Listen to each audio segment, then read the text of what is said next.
con este tema tan interesante que nos trajiste hoy, Mari. Exactamente, hoy estuvimos hablando de una campaña que hubo en la semana sobre la lectura y sobre lo que está pasando en nuestro país y en muchos países de Latinoamérica, que es que los chicos no entienden lo que leen, porque las pruebas de medición latinoamericanas y nacionales dan por debajo de lo que se espera, que es la media poblacional, que los chicos entiendan lo que lean.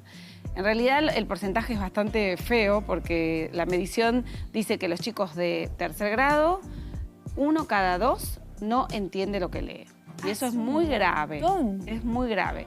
¿Por qué es grave? Porque tiene que ver con el futuro de un país, o sea, el que los chicos puedan comprender, que puedan aprender correctamente en la etapa escolar, que es el momento donde tienen que desarrollar estas habilidades, tienen que hacerlo bien, porque si no después lo arrastran.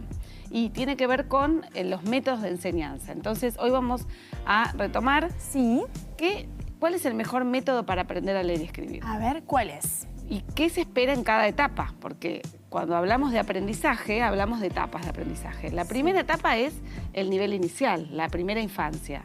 Ya desde el nivel inicial hay que empezar a trabajar con las letras y con los números. Cuando hablas de inicial, ¿estás hablando de un primario o ya de un jardín? No, de jardín. Estoy hablando de jardín. Quiere decir que ya desde el jardín, desde salita de 4, 5 años, ya podemos empezar. No está prohibido. No. Viste que es un mito, que no, que los chicos solamente tienen que ir a jugar. No, no, los chicos juegan y aprenden. Obvio, juegan con colores, con formas. Y tienen que aprender también los sonidos de las letras. Ese es el momento para aprender los sonidos de las letras y empezar a entender esta traducción del lenguaje hablado al escrito. Luego viene la etapa de la niñez, que ya ahí sí coincide con la primaria, donde se enseña explícitamente a leer. Ese es el método. El método es explícito. ¿Qué quiere decir explícito? Que tiene que ser sistemático, tiene que ser fonológico. Tengo que enseñar como... Bueno, vos sos mucho más chica que yo, pero yo aprendía con los libros que nos hacían leer la combinación consonante-vocal. Y practicábamos, y practicábamos, y practicábamos. Eso hace que el cerebro, que aprende de una manera especial a leer y escribir, lo fije de manera efectiva y se logra aprender a leer y escribir. También tiene que ver mucho en casa. Porque a veces largamos a los chicos en la escuela como si la escuela fuera la responsable de que nos devuelvan la criatura con conocimientos y en casa nada. Hacemos un trabajo en equipo desde la escuela.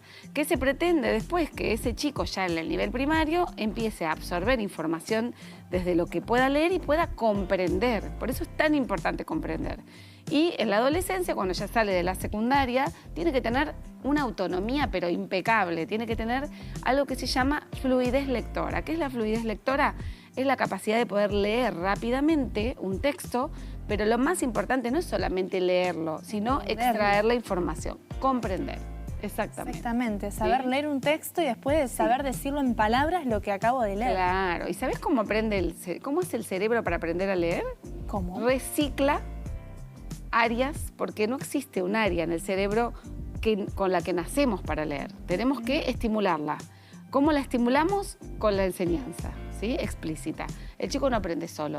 Hablar sí aprende, mirando, escuchando, hablando con la mamá, con la abuela, pero escribir, a leer y escribir, aprende si la maestra o la mamá o alguien le enseña. Claro, por eso es tan importante que el papel, el lápiz, la lapicera no se pierda. Eso no se pierde. Porque toda la tecnología también por ahí suma, por ahí resta también, porque ya la criatura no toca el lápiz, no sabe escribir en cursiva, no sabe escribir lo que es la mayúscula, la minúscula. El cerebro necesita la práctica con la mano en la escritura para poder hacer este mecanismo que se llama reciclaje neuronal, que es un paradigma muy nuevo, ¿sí? Hay un investigador francés que se llama Stanislas Dehaene, que vino a Argentina hace unos años, que es vigente, que es un investigador, un científico, neurocientífico, que habla de este término y es muy interesante porque lo que hace el cerebro es utiliza una parte del sistema funcional del lenguaje y del sensorial visual, que es el sistema funcional, lo que hace que vos puedas leer una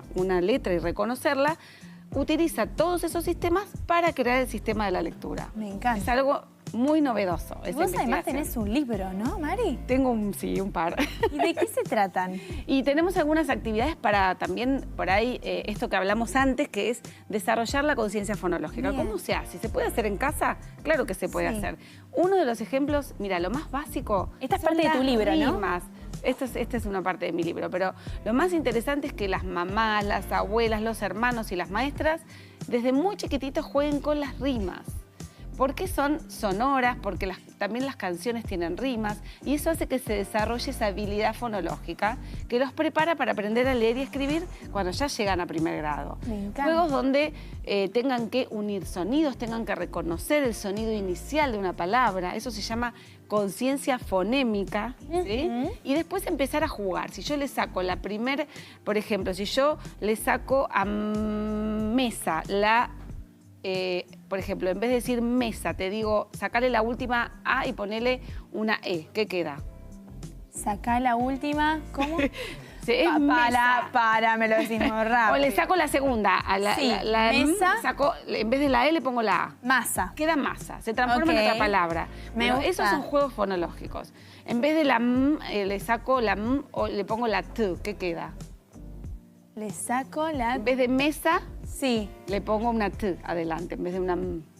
Mesa, tesa. Tesa, sí, no importa, no tienen que tener significado. ¿No tiene que tener significado? No. Tenés que jugar todo el tiempo con los sonidos de las letras. Claro, ahí también tenés, ¿ves? Unir las letras con las imágenes, con qué empieza esa letra, reconocer los 4 tipos de letra, no hay que tenerle miedo. ¿Sí? Me gusta para jugar con los chicos. Exactamente. Y es algo tan práctico que se puede hacer en casa. Práctico. Y no solo los chicos, los grandes también. Exactamente. Porque estás agilizando todo el tiempo. Sí, sí, sí. Y bueno, y para la próxima, si te parece, Katy, lo que vamos a hacer es hablar de qué pasa cuando hay dificultades en el aprendizaje de la lectura. Y dejo solamente el dato, la dislexia, que es uno de los trastornos específicos del aprendizaje de la lectura, cuando aún con el método explícito de enseñanza de la conciencia fonológica y todo lo que hablamos recién, se hace, y hay chicos que les cuesta, que no avanzan, porque hay un 10% de la población mundial que desarrolla la dislexia.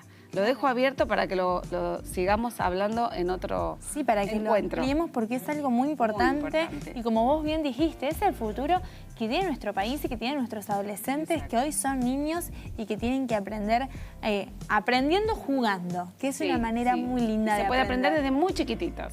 Gracias, Mari.